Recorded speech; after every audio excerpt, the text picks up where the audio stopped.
Blessed God and happy Wednesday. Happy Wednesday to you all. I am Brandy. And as always, I pray that you guys have had an amazing day and that the rest of your day continues to flow in that vein. I came across a title of what I'm pretty certain was going to be a poem or something, some kind of poetic piece or download or whatever the case may be. And I said I was going to elaborate and begin to finish this because it wasn't finished. So that's just what I did. I'm gonna give the title. The title is "The Time I Spent Was Expensive," and how many of us how many of you can relate to feeling like time that you spent was expensive on your part, like you feel like you may have lost out on something. You feel like you may have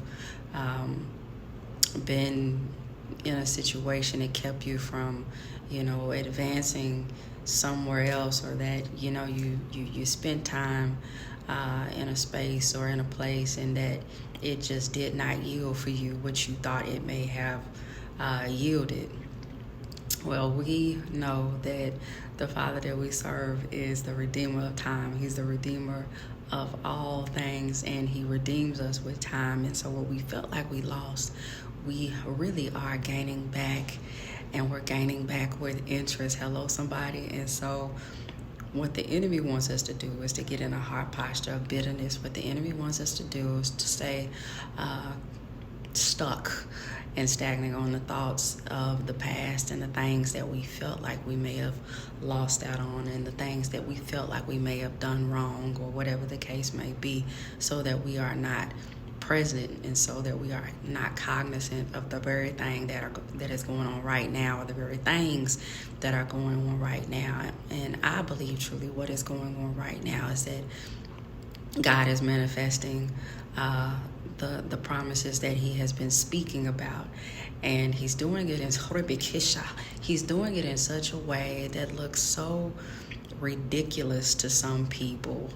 He's doing it in such a way that feels so uncomfortable for some of us. But I spoke about this some time ago, and I said He will allow the audience to get so large so that they all can see the magnitude of His glory, and it would look like you have lost everything, including your mind, because what your life is looking like and the decisions that you're making or have made, it won't look like the things that they know you for.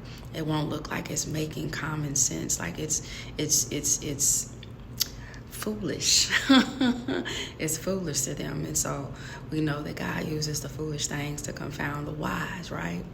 And so I believe right now that in this time that He is getting ready to do something. Well, I believe He's doing it, but the full manifestation of what He has been speaking is coming forth, and it's coming forth at such an accelerated rate that we're not going to even know the moment. It's going to look like just like hope is gone.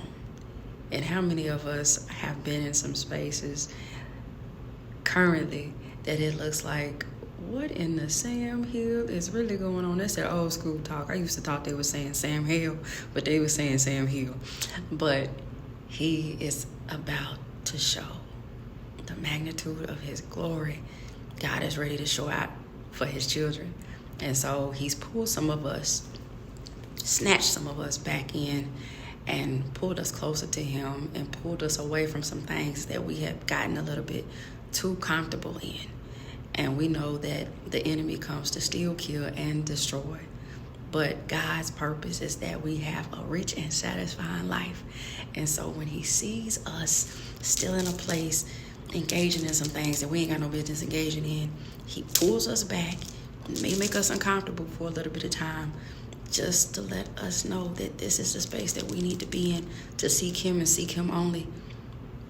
Just to let everybody who thought you were losing out know that He is your Father and that He will never abandon you. Yeah, I got all the way out, but I'm getting ready to share this. I'm getting ready to share this with you, and I hope you like it. But it says the time I spent was expensive. Not only did I squander the increase in resources on who and what never adapted the concept of reciprocity, at least not as far as I was concerned. But I lost the woman I was coming to be. Well, maybe not lost her, but I abandoned her, subjecting her to engage in a falsified self-image and giving her over to the social norms of erroneous assumptions and inadequate ideations and perceptions of who she really was, of who she really is, of who she's becoming. Who are you becoming? Who are you becoming? Make sure you don't abandon who you're becoming. Right? I am Brandy. I pray that you liked it. I pray that you liked it. Look forward to hearing from me more so in that kind of space. And I mean, I've spoken about writing before and things of that nature. So I'm just going to say God is doing a new thing, and the new thing that he's doing is all for his glory, and I'm here for it. Hello, somebody. So just be open to that. But more so pay attention to what I said. Don't abandon who you're becoming. All right? So you guys be blessed, and I will catch you in the next one. All right?